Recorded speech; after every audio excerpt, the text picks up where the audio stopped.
네, 블라디미르 푸틴 러시아 대통령이 곧 평양에 도착할 예정입니다. 이번 방북을 계기로 포괄적 전략 동반자 관계를 맺게 될 것으로 보여서 북러 관계 변화에 관심이 쏠리고 있습니다. 지난 9일에 이어 오늘 또다시 북한군 수십 명이 군사 분계선을 넘어왔다 돌아갔습니다.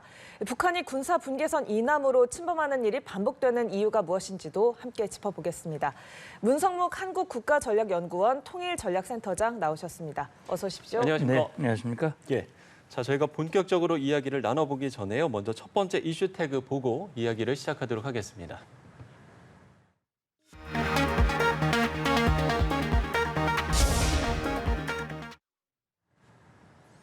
네, 북러 평양 선언 나올까? 첫 번째 이슈 태그 확인하셨습니다. 푸틴 러시아 대통령이 1박 2일의 일정으로 북한을 공식 방문합니다. 24년 만에 방문이 되는데 글쎄 방북의 의미를 일단 어떻게 좀 이야기를 해주시겠습니까? 네, 24년 전에 방문했었죠. 당시는 푸틴이 대통령이 취임하고 2달 만에 방문을 했고 당시 상대는 지금 김정은의 아버지인 김정일이었습니다. 뭐 여러 가지 국제 상황도 달랐죠. 근데 이제 지금 그때와 지금의 대표적인 차이는 결국 러시아의 우크라이나 침공으로 인해서 결국은 푸틴 입장에서는 국제사회에서 고립이 됐고 그런데 그 고립된 상황에서 지지하는 몇 안 되는 나라 중에 북한이 들어가 있습니다. 예. 또 북한은 푸틴을 적극 지지할 뿐만이 아니라 실질적으로 푸틴의 필요, 포탄이라든지 무기라든지 그런 어떤 후방 군수 지원에 중요한 기지 역할을 지금 하고 있기 때문에 작년 9월 김정은이 보스토친이 러시아를 방문해서 정상회담을 했고 당시에 푸틴을 초청을 했고 수락을 했는데 이제 약 9개월 만에 방북이 이루어지는 겁니다. 이번 달라졌죠. 푸틴이 5선에 들어갔고요. 5선에 이제 당선이 됐고 특히 북한의 필요도 채워주지만 동시에 푸틴으로서는 북한을 딱 품고 러시아 전쟁이 끝날 때까지는 최소한 러시아의 필요를 채워야 된다는 그런 필요, 양자의 필요가 맞아 떨어져서 이번 방북이 성사됐다. 저는 그렇게 보고 있습니다. 예, 국제사회는 북한과 러시아의 협력 수위에 대한 우려가 큰데요. 푸틴 대통령이 방북을 계기로 북한에게 준비한 선물, 포괄적 전략 동반자 협정 체결 지시였습니다. 24년 전에 조약으로 맺었던 그 설린 우호 관계보다 무려 2단계나 한꺼번에 올라간 건데 얼마나 가까워졌다고 봐야 합니까? 네, 그러니까 이제 2000년에 맺었던 거는 사실은 그 전에 1961년이었죠. 구소련과 북한이 맺었던 조약은 동맹 조약이었어요. 그래서 어느 일방이 침략을 당하면 즉각 군사 개입을 하도록 되는 그런 동맹 조약이 구소련이 해체가 되면서 자연스럽게 이제 그게 폐기가 됐고요. 그리고 새롭게 맺어진 게 말씀하신 대로 설린 우호협력 조약인데 사실 일반적인 초보적인 협력 관계라고 볼 수 있고 또 그럴 수밖에 없는 게 러시아와 북한이 뭐 경제적으로 교류가 많았던 것도 아니고요. 그렇기 때문에 그 수준이 유지되다가 말씀드린 대로 우크라이나 전쟁을 계기로 급속하게 서로 가까워졌고 그렇다면 이걸 법률적으로 제도적으로 좀 뒷받침해서 이 양자 관계가 발전된 것을 보여줘야 되겠다라고 하는 것이 서로 필요가 일치됐고 지난 최선희 외무상이 러시아를 방문해가지고 당시에도 그런 얘기를 했어요. 이제 제도적 법률적 뒷받침이 필요하다. 그런 진전이 필요하다라고 얘기를 했고 이번에 푸틴이 2단계나 격상된 그런 이제 협정이 되는 것이죠. 그러니까 포괄적 전략 이 동반자라고 하면 러시아가 외국과 맺은 이 관계 중에 적어도 한 3번째 단계 정도 되는 겁니다. 1단계에서 3단계로 격상이 되는 것이고 마지막 남은 건 전략적 동맹 관계인데 동맹 맺은 나라가 이제 거의 없으니까요. 그러니까 지금 거의 동맹 수준에 가까워지는 정도로 지금 뭐 아직 준동맹이라고 표현할 수 있을지 모르겠습니다만 어쨌든 그런 정도로 제도적으로는 외형적으로는 그런 발전이 이번 방북을 계기로 이루어진다 이렇게 보시면 되겠죠. 예, 이번에 러시아가 전쟁 상황이기 때문에 양측의 니즈가 맞아떨어진 만남이다라고 조금 전에도 말씀을 해주셨습니다만 이렇게 북한의 몸값이 어떻게 보면 뛰었다라는 부분에서 봤을 때 이번 회담에 어떤 분위기 변화를 느껴볼 수가 있을까요? 예, 그렇죠. 말씀하신 대로 몸값이 뛴 건 맞습니다. 그러니까 이제 김정은 집권 이후 김정은이 2011년 아버지가 죽은 후에 집권하고 지금 12년, 13년째 되고 있거든요. 예. 그동안 핵실험을 4번이나 했고요. 단거리부터 ICBM, 대륙간 탄도미사일까지 수많은 미사일을 쏘면서 핵무력 완성도 선언을 했고 그다음에 이제 뭐 핵무력 정책법도 제정을 했고요. 뭐 실질적으로 지금 신원식 장관이 엊그제 얘기한 걸 보면 컨테이너 1만 개, 거기에 480만 발의 포탄이 들어갈 수 있다. 그리고 수십 발의 탄도미사일이 갔을 것이다. 특히 북한이 그동안 쏴 올렸던 북한판 이스칸데르 KN-23도 들어가 있고 그게 우크라이나에서 발견이 됐단 말이죠. 그러니까 말씀하신 대로 푸틴으로서는 굉장히 김정은이 필요하고 또 그 몸값이 한층 올라갔기 때문에 김정은의 방북 요청을 푸틴이 외면할 수가 없는 것이고 그렇기 때문에 이번에 또 그런 포괄 전략 동반자 협정을 맺는 그런 계기가 될 것이다라는 예측이 나오고 있는 거죠. 예. 그러면 이제 이번 북러회담에서 어떤 의제들이 논의될 것인가 이 부분이 관심사인데 일단은 의제 중에 하나로 결제 체계 문제가 좀 꼽히더라고요. 네. 지금 이제 푸틴이 우크라이나를 침공을 하고 이렇게 하는 것은 사실은 구소련의 영광을 재현하고자 하는 그런 의지라고 볼 수 있어요. 예. 그러니까 적어도 이제 미국이 주도하는 국제 세계에서 러시아가 주도하는 세계를 만들겠다라고 하는 것이 푸틴의 야망이고 그 러시아 국민들이 그걸 지지했기 때문에 지난번에 80% 가까운 그런 그 지지가 있었고요. 예. 그러니까 이제 지금 국제사회 기축 통화는 달러란 말이죠. 근데 푸틴은 루블, 러시아의 그 화폐를 기축 통화로 만들고자 하는 야망이 있는 거죠. 예. 현실적으로는 매우 가능성이 떨어지는 것이고 예. 지금 국제사회의 제재를 받고 있잖아요. 그렇기 때문에 더 어려운 것인데 어쨌든 이번에 방북 전에 노동신문에 기고를 했어요. 기고에 보면 이런 내용이 나옵니다. 그러니까 루블화의 이 결제 체계에 북한도 참여하는 이런 것을 만들어 나가겠다. 그래서 서방 세계의 간섭을 받지 않고 구애받지 않는 시스템을 만들겠다고 하는 것인데 사실은 2014년에 러시아와 북한 간의 경제공동위원회에서 거기에 북한이 동참하기도 이미 했었지만 이미 뭐 루블화의 그 역할이라는 게 미미하고 북한도 사실 당시에는 달러를 더 좋아하지 뭐 루블화보다는 그렇기 때문에 이게 좀 말은 이렇게 하지만 현실적으로는 상당히 제한이 될 거다. 다만 이번에 이제 격상이 되고 지금 김정은이 러시아에 무기를 팔고 러시아가 에너지라든지 여러 가지 지금 재정적인 지원을 하고 있는 것으로 보고 있기 때문에 앞으로 서로 간에 이 거래가 많아진다면 아마 가능성은 조금씩 나아질 가능성도 있다. 이렇게 볼 수 있겠습니다. 예, 내일은 푸틴 대통령과 김정은 위원장의 단독 친교 산책이 예정돼 있습니다. 아무래도 이 자리에서 군사 협력에 대한 깊은 얘기가 오가지 않을까라는 예측도 좀 나오는 상황인데요. 앞에서도 잠시 얘기해 주셨지만 1961년도에 맺었던 그러니까 구소련 시절 북한과 맺었던 조항에는 유사시 자동 군사 개입 조항이 있었던 걸로 봐서 과연 이번에도 이 조항이 부활을 할까 아닐까 이런 이야기가 있는데 어떻게 생각하십니까? 예, 이제 뭐 현실적으로 그거는 좀 쉽지 않을 것이다라고 보는 것인데 왜 그러냐면 푸틴이 우크라이나를 침공할 때 명분은 나토의 이 동진을 막겠다는 것이거든요. 동맹을 원론적으로 반대한다. 이제 이렇게 얘기를 하고 있기 때문에 자기가 그런 모순적인 행동을 하기가 현실적으로 어려운 데다가 또 한 가지는 이런 겁니다. 지금 푸틴이 야밤에 살짝 평양을 방문하고 내일 오후에 떠난단 말이죠. 예. 북한은 살짝 들렸다 가는 겁니다.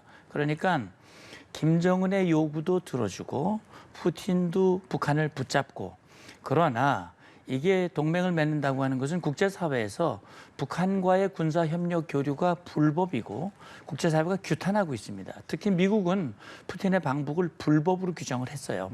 그렇기 때문에 푸틴이 이런 위험한 행동을 하지 않을 것이고 이제 아마도 이렇게 단독 정상회담 비공개 정상회담을 하는 것은 푸틴과 김정은의 밀착 관계를 좀 과시하고자 하는 마음도 있고 사실은 군사 분야의 거래에 대해서는 공개하지 않을 겁니다. 그래서 그런 분명히 그런 거래가 있겠지만 공개하지 않고 있고 사실은 포탄 주고받은 것도 사실이 아니라고 지금 얘기를 하고 있으니까 아마 이런 부분은 서로 간에 내밀한 얘기는 있겠지만 그것이 드러나게 이루어지는 않을 것이고 말씀하신 대로 동맹으로 가는 그런 것은 아직은 좀 기대하기 어렵다. 지금 어쨌든 북한과 러시아의 관계는 지금 볼 때는 우크라이나 전쟁으로 발생한 특수에 의해서 이루어지는 그런 전술적인 관계고 이게 우크라이나 전쟁이 어떤 형태로든 종결이 된다면 그 후에도 푸틴이 정말 김정은을 그렇게 필요로 할까 하는 부분에 대해서는 조금 더 지켜봐야 될 것 같습니다. 예, 여기에서 좀 추가적으로 짚고 넘어가고 싶은 부분이 북한이 지난달에 군사 정찰 위성 발사를 실패하지 않았습니까? 그런데 이번에 푸틴 대통령 방북 수행자 명단을 보니까 유리 보리소프 러시아 연방우주공사 사장이 포함되어 있어요. 러시아가 어떤 추가적인 우주 기술을 이전한다든가 아니면 또 북한이 추후에 발사를 다시 시도할 가능성 있겠습니까? 예, 이미 이제 작년에 보스토치니 우주기지에서 양 정상이 만났을 때 푸틴이 공언을 했죠. 북한 인공위성 발사를 돕겠다라고 공개적으로 선언을 했고 사실 작년에 김정은이 2번 발사했는데 실패를 했고 세 번째 보스토치니 우주기지 갔다 온 직후에 발사한 것은 궤도에 올렸단 말이죠. 근데 이번에 지난달 말에 발사한 건 실패했어요. 근데 북한 발표를 보면 새로 개발한 액체 산소, 그다음에 석유 발동기의 동작 믿음성에 문제가 생겼다. 일단 로켓이 이제 폭발하면서 떨어진 것인데 이게 보면 산화제를 액체 산소로 쓴 것이고 연료를 케로신, 등유를 쓴 것인데 이 분야의 최고의 기술을 러시아가 가지고 있습니다. 그러니까 러시아가 제공한 기술로 로켓과 연료를 사용했다. 그렇다면 이번에는 실패했지만 금년에 김정은이 3번 발사하겠다고 그랬거든요. 제가 볼 때는 아마 후반기에 남은 2번을 발사할 가능성이 있고 그 과정에서 러시아가 지원을 계속할 것으로 보는데 이거는 핵심적인 기술 가장 중요한 건 쏴 올리는 것도 있지만 중요한 것은 이제 실제 눈의 역할을 하는 만리경이라고 하는 거기에 과연 러시아가 군사정찰 그런 역량을 갖춘 그런 부품이나 또는 완성품을 줄 수 있겠느냐 그런 부분은 좀 아직은 좀 물음표입니다. 예. 자, 중국의 입장도 안 짚어볼 수가 없을 것 같은데요. 최근에 이 북중러 관계 속에서 특히나 이제 북러가 밀착하는 그런 모습을 보여주다 보니 글쎄요, 북한에서도 그렇고 중국을 향한 어떤 좀 메시지도 있는 것 같고요. 물론 이제 중국은 오늘 이 방북에 대해서 어떤 입장을 내놓고 있지는 않습니다만 글쎄요, 중국의 속내 그리고 북한은 분명 중국에게 어떤 메시지를 좀 보낸다라고 생각을 하십니까? 아마 서로 간에 무언의 그런 표현이 있을 가능성은 있어요. 사실은 푸틴과 김정은이 밀착하는 상황에서 상대적으로 김정은과 시진핑 간의 관계는 다소 좀 소원한 그런 분위기가 보여지거든요. 예를 들어서 2018년에 김정은이 따리엔에 갔었어요. 이 시진핑 주석을 만났고 거기서 양 정상이 만난 그 기념물이 그 섬에 있었어요. 따리엔. 그 정상회담 장소에. 근데 최근에 그게 없어졌다고 그러거든요. 여러 가지 기념 사진이라든지 그런 것들이 없어지고 결국 그러니까요. 지금 이번에도 보면 방금 전에 보도에도 나왔습니다만 중국 측에게 이 논평을 요청하자 뭐 일상적인 것이다라고 해서 이 좀 낮추는 그런 모습을 보여주고 있고 최근에 중국의 움직임을 보면요. 4년 반 만에 한일중 정상회담에 응했고요. 거기서 한중 양자 정상회담을 통해서 한중 외교안보 대화를 복원했거든요. 바로 오늘 푸틴이 평양에 도착하는 오늘 지금 차관급으로 격상된 한중 외교안보 대화가 9년 만에 열렸어요. 이것은 표현을 하지 않지만 중국 입장에서는 러시아와는 다르거든요. 러시아가 처한 위치와 중국이 처한 위치가 서로 다르고 전략적 이해관계가 서로 다르기 때문에 거기서 나타나는 현상이고 이것은 지금 사실은 중국과 러시아가 북한 편을 들고 있기 때문에 유엔 안보리가 제대로 기능을 못하고 우리에게는 사실 불편하지만 또 이것은 우리가 북중러의 밀착에 간격을 벌일 수 있는 우리에게는 기회인 측면도 분명히 있다고 생각합니다. 예, 푸틴 대통령의 방북 관련 이야기는 여기까지 나누고요. 저희는 다음 이슈 태그로 넘어가 보도록 하겠습니다.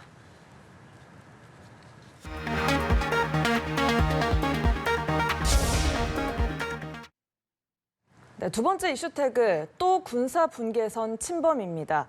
오늘 오전 8시 30분쯤 중부전선 비무장지대 안에서 작업 중이던 북한군 수십 명이 군사 분계선 20m 아래에서 발견이 됐습니다. 지난 9일에 이어서 비슷한 상황이 또다시 반복이 된 건데요. 자, 북한군들은 경고 사격을 하자마자 바로 북상했기 때문에 이번에도 단순 침범이라고 봐야겠죠? 예, 합참에서 보는 건 그렇게 보는 것 같습니다. 네. 왜냐하면 의도적인 침범은 아닌 것 같다.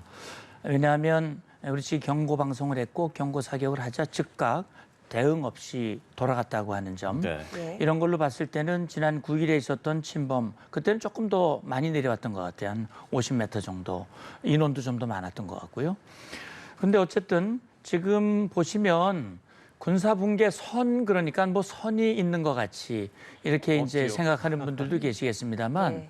지금 서부 전선에서 동부 전선, 파주로부터 동쪽 고성까지 1,592개의 편말이 꽂혀져 있습니다. 그렇죠. 군사분계선이라고 하는 편말이 200 내지 300m 간격으로 세워져 있는데 예, 예. 이게 거의 70년이 넘었어요.